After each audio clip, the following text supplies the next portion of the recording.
Hello everyone, welcome to my channel and आज हम लोग पढ़ेंगे डिसीजन मेकिंग स्टेटमेंट के बारे में कि क्या होते हैं डिसीजन मेकिंग स्टेटमेंट जावा में और हम लोग उसको कैसे यूज़ कर सकते हैं प्रोग्रामिंग लैंग्वेज में और कुछ कंडीशंस में।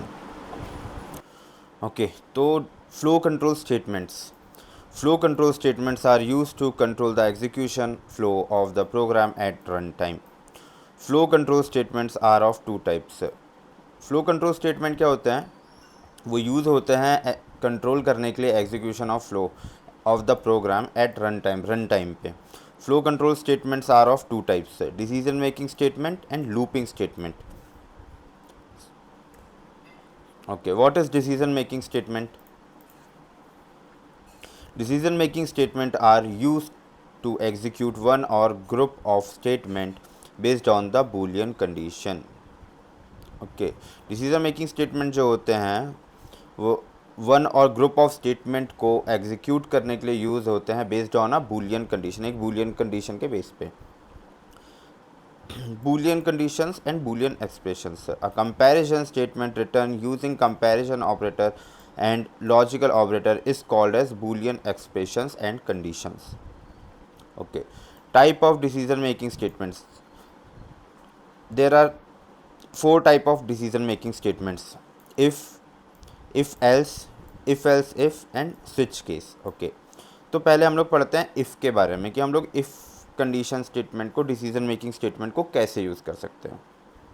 Okay, if statement, if statement is a type of decision making where one or group of statement written within the if body will be executed if and only if result of boolean condition is true. Okay, तो क्या होता है कि जैसे अब हम लोगों को कुछ प्रिंट करवाना है या कोई एक प्रॉपर एक लॉजिक हम लोगों ने लिख लिया है, लेकिन वो एक बूलियन कंडीशन पे ही वो चलना चाहिए। फॉर एग्जांपल कि यार इफ़ अगर वो ट्रू होगा, अगर वो कंडीशन सही होगी तो ही हम लोगों को वो चीज़ को प्रिंट करवाना है या हम लोगों को उस लॉजिक को एग्जीक्यूट करवाना है, तब हम लोग इफ़ कंडीशन का, इफ़ स्टेटमेंट का यूज़ करते हैं। ओके, तो ये हो गया हमारा syntax if and Boolean condition हम लोगों को यहाँ पे लिखना है और यहाँ पे जो भी हम लोगों का लॉजिक या जो भी स्टेटमेंट्स हैं वो हम लोगों को यहाँ पे लिखने हैं। ओके, तो लेट्स सी। ओके, तो ये हमारी क्लास हो गई डेमो। ओके, अभी मैं यहाँ पे आपको दिखा देता हूँ कि कैसे करते हैं। एक क्लास के अंदर पे एक मेन फंक्शन होना ज़रूरी है। ओके, तो मैं पहले वो लिख लेते हैं, public static void main string args। तो हम लोगों ने यहाँ पे क्लास के अंदर पे एक मेन फंक्शन लिख दिया है। हम लोग पढ़ रहे थे इफ़ के बारे में कि एक प्रॉपर एक कंडीशन होनी चाहिए उस टाइम पर ही, उस अगर वो ट्रू है तो ही वो लॉजिक रन होना चाहिए और तो ही वो स्टेटमेंट एग्जीक्यूट होना चाहिए। तो वो कैसे लिखते हैं? अब जैसे अगर मैंने लिख दिया यहाँ पे int number 1 equals to 10, int number 2 equals to 20। Okay, अब मुझे प्रिंट करवाना है तो मैं क्या करूँगा, if number 1 is greater than number 2। अगर नंबर 1 नंबर 2 से ग्रेटर है तो ही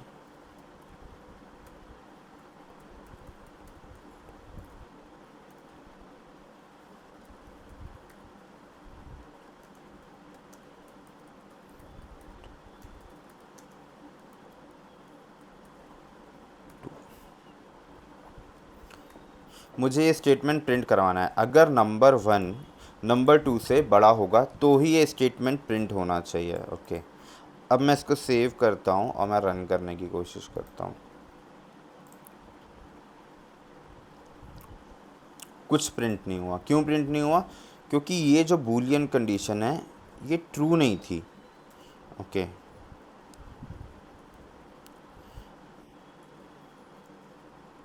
नंबर 1 की वैल्यू कितनी है 10, नंबर 2 की वैल्यू कितनी है 20। तो 10 जो है वो बड़ा है क्या 20 से? नहीं, फॉल्स, इसलिए ये प्रिंट नहीं हुआ। अगर मैं इसमें चेंज कर देता हूँ,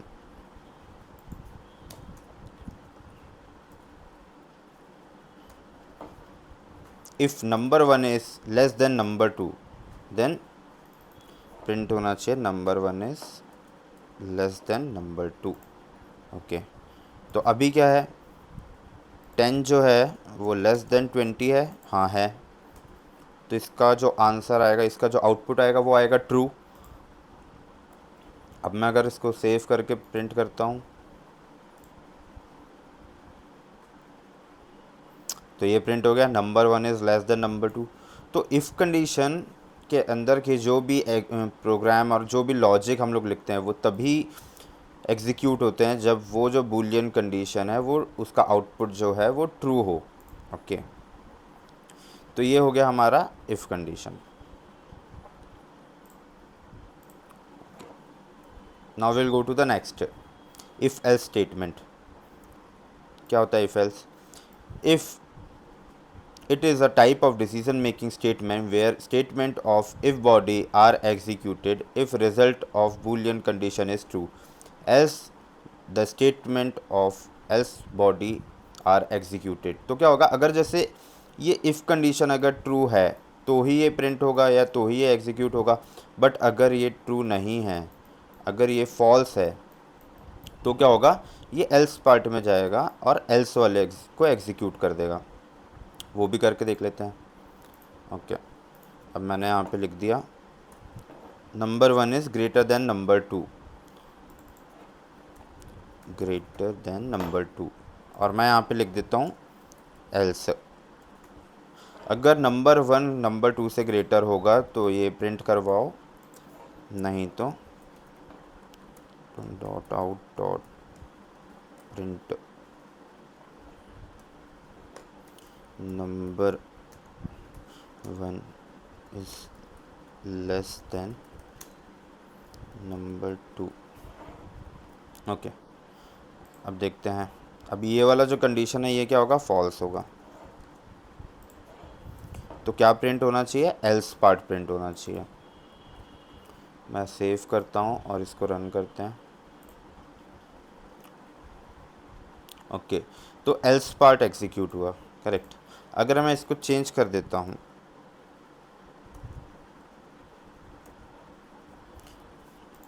number 1 is less than number 2। Okay,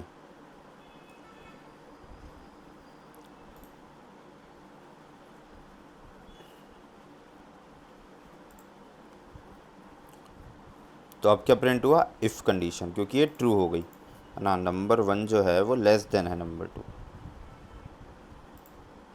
correct.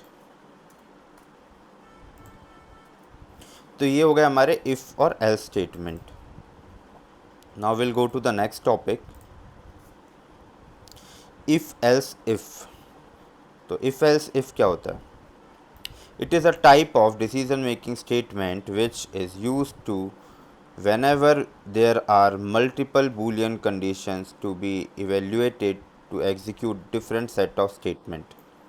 अगर हमारे पास मल्टीपल बूलियन कंडीशंस है, ठीक है, और उनको हम लोगों को एग्जीक्यूट करवाना है डिफरेंट सेट ऑफ स्टेटमेंट्स पे, तो हम लोग क्या यूज़ करते हैं, इफ़ एल्स इफ़ का यूज़ करते हैं। उसका सिंटेक्स क्या है, फर्स्ट हमारा आएगा if, then else, and then if, and then else. Okay, तो यहाँ पे क्या होगा, अगर ये कंडीशन ट्रू होती है तो ये एग्जीक्यूट होगा, अगर ये कंडीशन होती है फॉल्स तो ये क्या जाएगा, ये नेक्स्ट में जाएगा। फिर इसको चेक करेगा, अगर ये कंडीशन होती है ट्रू तो ये एग्जीक्यूट करवाएगा। ओके, बट अगर ये भी अगर फॉल्स है तो क्या जाएगा, ये फिर से एल्स में जाएगा और इसको एग्जीक्यूट करवा देगा। तो चलो देखते हैं इसको।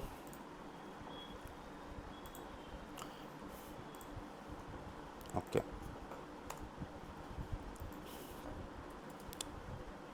Else if. अब मैंने यहाँ पे क्या लिख दिया हूँ, number 1 is equals to number 2। ठीक है, else if system dot out dot number 1 is equal to number 2। तो मैंने यहाँ पे क्या लिखा हूँ, 3 कंडीशंस लिखा हूँ। पहली कंडीशन है number 1 is less than number 2, then ये वाला एग्जीक्यूट होना चाहिए स्टेटमेंट। अगर नंबर 1 और नंबर 2 बराबर हैं, इक्वल हैं, if number 1 is equals to number 2, then ये वाला स्टेटमेंट, एल्स ये वाला। तो अब मैं सेव करता हूँ और हम लोग चेक करते हैं क्या प्रिंट होता है। Okay, number 1 is greater than number 2, तो क्या प्रिंट हुआ है, number 1 is greater than number 2। अब अगर मैं इसको 20 कर देता हूँ तो अभी क्या हो गया, नंबर 1 और नंबर 2 क्या हो गया, बराबर हो गया। मैं सेव करके रन करता हूँ।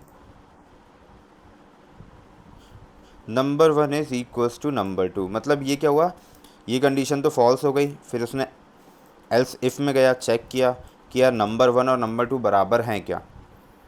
जब उसने देखा कि ये बराबर हैं तो कंपाइलर ने इसको एग्जीक्यूट करवा दिया। ओके, अगर मैं इसको बढ़ा देता हूँ, number 1 is greater than number, अगर मैं नंबर 1 को बढ़ा देता हूँ,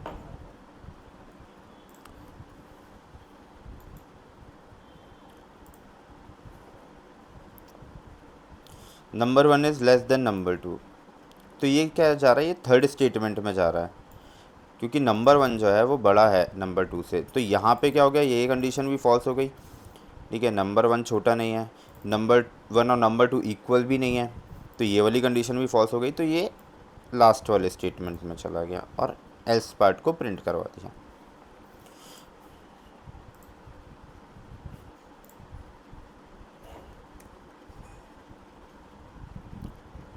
स्विच केस, तो क्या होते हैं switch case, it is a type of decision making statement which is used whenever there are only equal condition to be evaluated to execute a different set of statement।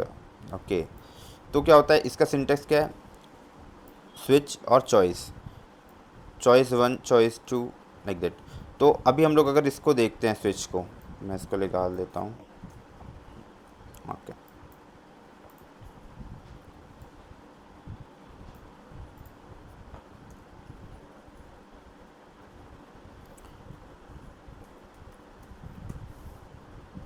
Switch अभी मैंने यहाँ पे पास किया 20।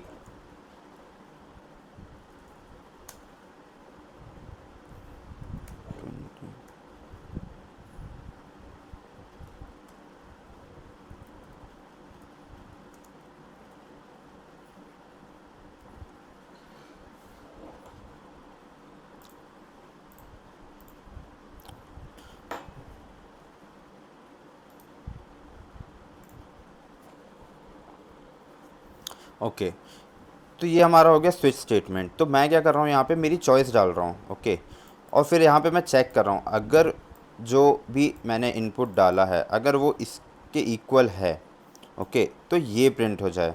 Okay, अगर ये इसके equal है तो ये, तो there are, if there are, it is a type of decision making statement which is used whenever there are equal condition to be evaluated to execute different set of statement। अगर कोई equal condition है, यहाँ पे क्या हो रहा है, equal हो रहा है, यहाँ पे इन लोग चेक कर रहे हैं, यहाँ पे कोई बूलियन नहीं, यहाँ पे अगर ये इक्वल है, ओके, तो ये इवेल्युएट होगा, ये एग्जीक्यूट होगा। अब अगर जैसे मैंने यहाँ पे 40 डाला, 40,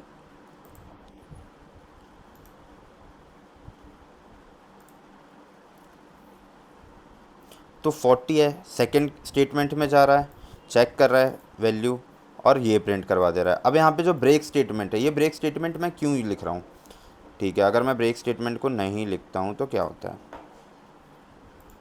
यहाँ से मैंने हटा दिया और मैं यहाँ पे 20 डाल दिया और अब मैं सेव करता हूँ। तो ये क्या हो रहा है, ये दो दो चीज़ें प्रिंट करवा रहा है, ये दोनों लाइन। बट हम क्या चाहते हैं कि यार अगर ये इक्वल कंडीशन मैच हो रही है तो ये वाला प्रिंट हो बस, उसके बाद आगे वाला प्रिंट ना हो। तो हम लोग क्या करते हैं, ब्रेक स्टेटमेंट के यूज़ करते हैं। तो ये क्या करता है, इस स्विच केस को यहीं पे ही ब्रेक कर देता है प्रिंट करवा के। जैसे ही वो उस कंडीशन के अंदर पे जाएगा, मैच होगी, वो एग्जीक्यूट करेगा और वहाँ पे उसको ब्रेक करके वो इस स्विच केस से बाहर आ जाएगा कंपाइलर। ठीक है, तो इसलिए हम लोग ब्रेक स्टेटमेंट का यूज़ करते हैं। अब जैसे अगर हमारे पास, ठीक है, हम लोग 20 भी नहीं भेज रहे हैं, अब हम लोग 21 भेज रहे हैं, और अगर हम लोग जब 21 भेज रहे हैं तो हम लोगों को कुछ एक दूसरी चीज़ प्रिंट करवानी है कि अगर हम लोगों की वैल्यूज़ मैच नहीं हो रही है ये दोनों से, तो हम लोगों को एक डिफ़ॉल्ट कुछ प्रिंट करवाना है, डिफ़ॉल्ट कुछ एग्जीक्यूट करवाना है। तो उसके लिए क्या होता है, डिफ़ॉल्ट स्टेटमेंट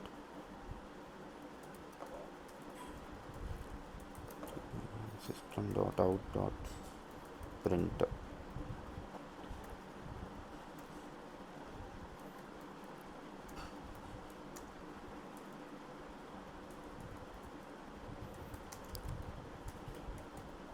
अब मैंने यहाँ पे लिख दिया नॉट फाउंड। ओके, तो क्या होगा, ये चेक करेगा 21 है क्या, इक्वल कंडीशन नहीं है, यहाँ पे भी नहीं है, सेकंड स्टेटमेंट में भी, तो ये क्या करेगा, डिफ़ॉल्ट वाला प्रिंट करवाएगा।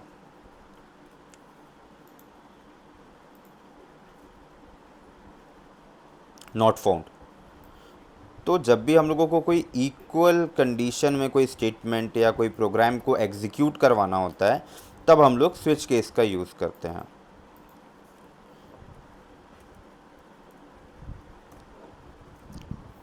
ओके, तो आज के लिए इतना ही। और आपके जो भी अगर कुछ क्वेरी हो या जो भी कुछ आपको मुझसे पूछना है, आप मुझसे पूछ सकते हैं, कमेंट कर सकते हैं, मैं उसको एक्सप्लेन कर दूंगा अलग से वीडियो डाल के। एंड प्लीज़ सब्सक्राइब कीजिएगा, लाइक कीजिएगा, बेल आइकन को दबा दीजिएगा। मैं डेली वीडियोस अपलोड कर रहा हूँ, तो मेरे न्यू अपडेट्स आपको आते रहेंगे। एंड या, थैंक यू गाइस।